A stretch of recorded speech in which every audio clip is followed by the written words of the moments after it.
আজকের সংসদে নাহিদ ইসলাম এবং হাসনাত আবদুল্লাহ দুর্দান্ত দুটি ডেলিভারি দিয়েছেন। অগ্নি ডেলিভারি, অগ্নি গোলক নিক্ষেপ করেছেন। মনে হয় যেন সালাউদ্দিনের দিকে আগুনের ভল ছুঁড়ে মেরেছেন। অনেকটা আমার কাছে মনে হয়েছে, আপনি যদি ফ্ল্যাশব্যাক দেখেন, বিশেষ করে ইউটিউব ভিডিওতে যদি সার্চ দিয়ে দেখেন, ডাব্লিউডাব্লিউ জুটি আছে না, ওয়াকার ইউনুস, ওয়াসিম আকরাম, পাকিস্তান ক্রিকেটের দুই দুর্দান্ত বোলার। দেখেছেন নিশ্চয়ই, বলেন তো যারা দেখেছেন ওয়াসিম আকরাম এবং ওয়াকারের বোলিং, তারা কার সাথে তুলনা করবেন তাদের বোলিংকে? ওয়াসিম আকরাম তো বোলিং করতো, ব্যাটসম্যানকে চরমভাবে বিভ্রান্ত করত, আর ওয়াকার ইউনুস আগুন ঝরাতো। ঠিক আমার কাছে মনে হয় হাসনাত আবদুল্লাহ এবং নাহিদ ইসলামের এই দুর্দান্ত ডেলিভারি আমাকে ওয়াসিম আকরাম এবং ওয়াকার ইউনুসের কথা মনে করিয়ে দিয়েছে। মনে হয় যেন আগুনের ভল নিক্ষেপ করেছে সালাউদ্দিনের দিকে। আউযুবিল্লাহি মিনাশ শাইতানির রাজিম, বিসমিল্লাহির রহমানির রহিম। এই যে আজকে সালাউদ্দিন আহমেদকে লক্ষ্য করে হাসনাত আবদুল্লাহ সংসদে স্পষ্ট বলেছেন, ক্রিকেট বোর্ডের যেই কর্মকাণ্ড হয়েছে, আমিনুল ইসলাম বুলবুল অস্ট্রেলিয়ার ক্রিকেট টিমে তিনি চাকরি করতেন। প্রায় 12 লক্ষ টাকা ছিল তার স্যালারি মান্থলি।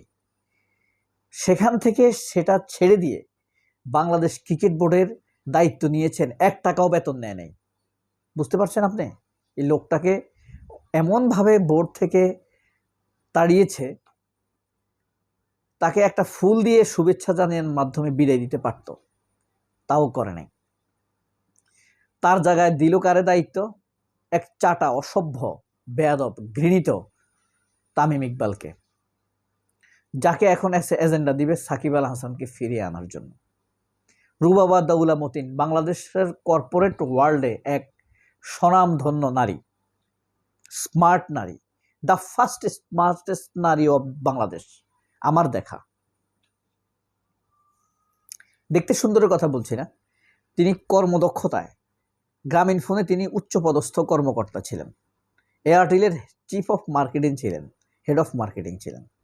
এই মহিলাকে এনে, এই সম্মানিত মহিলাকে এনে ক্রিকেট বোর্ডের পরিচালক বানিয়েছিল। আসিফ আকবরের মতো লোককে, সৎ স্পষ্টভাষী লোককে, ক্রিকেট প্রেমী লোককে এনে আপনার ক্রিকেট বোর্ডের পরিচালক বানিয়েছে। আমিনুল ইসলাম বুলবুল খুবই সমৃদ্ধ একটা বোর্ড ছিল, বাংলাদেশের মানুষের পছন্দের একটা বোর্ড ছিল।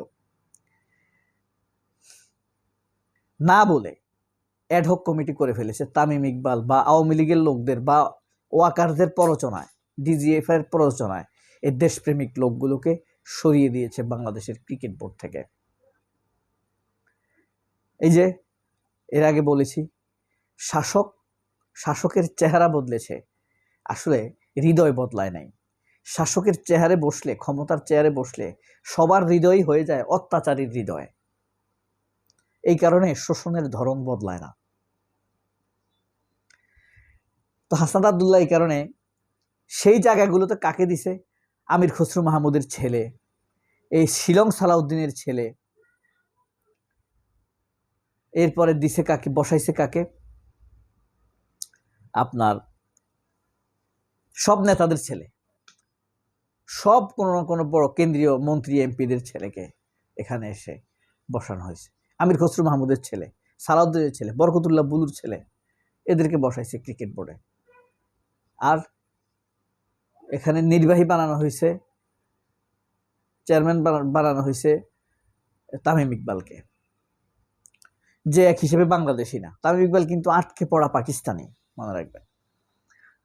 তো এই কারণে হাসনাত আবদুল্লাহ শিলং সালাউদ্দিনকে স্পষ্টভাবে বলে দিয়েছেন, ক্রিকেট বোর্ডে এখন বাবার দোয়া দেখতে হবে। আমরা সারা জীবন মায়ের দোয়া শুনেছি, এখন দেখতেছি বাবার দোয়া ক্রিকেট বোর্ড। অর্থাৎ যারা পরিচালক হয়েছে সবাই বাপের আশীর্বাদে হয়েছে। এই জিনিসটি বাংলাদেশের ক্রিকেট প্রেমীদেরকে চরমভাবে ব্যথিত করেছে এবং মানুষের হৃদয় থেকে অবশ্যই এটা প্রত্যাখ্যাত। এটার পেছনে কলকাঠি নিয়েছে এই সালাউদ্দিনেরা, আমিনুল হক, তারপরে আপনার সাদেক হোসেন খোকার ছেলে, এরা। নাহিদ ইসলামও একইভাবে শিলং সালাউদ্দিনকে টার্গেট করে মারাত্মক ডেলিভারি দিয়েছেন। নাহিদ ইসলাম বলে দিয়েছেন, অনেক রকম কথা শুনি এক সংবিধান বিজ্ঞানীর মুখে। নাহিদ ইসলাম স্পষ্ট করে বলেছেন, আমরা কোনো তালবাহানা শুনতে চাই না, আমরা চাই জুলাই সনদের বাস্তবায়ন। Clear, loud and clear. কিভাবে? জুলাই সনদের বাস্তবায়নের জন্য দ্বিমত হয়েছে, সেই দ্বিমতের প্রতিফলন হলো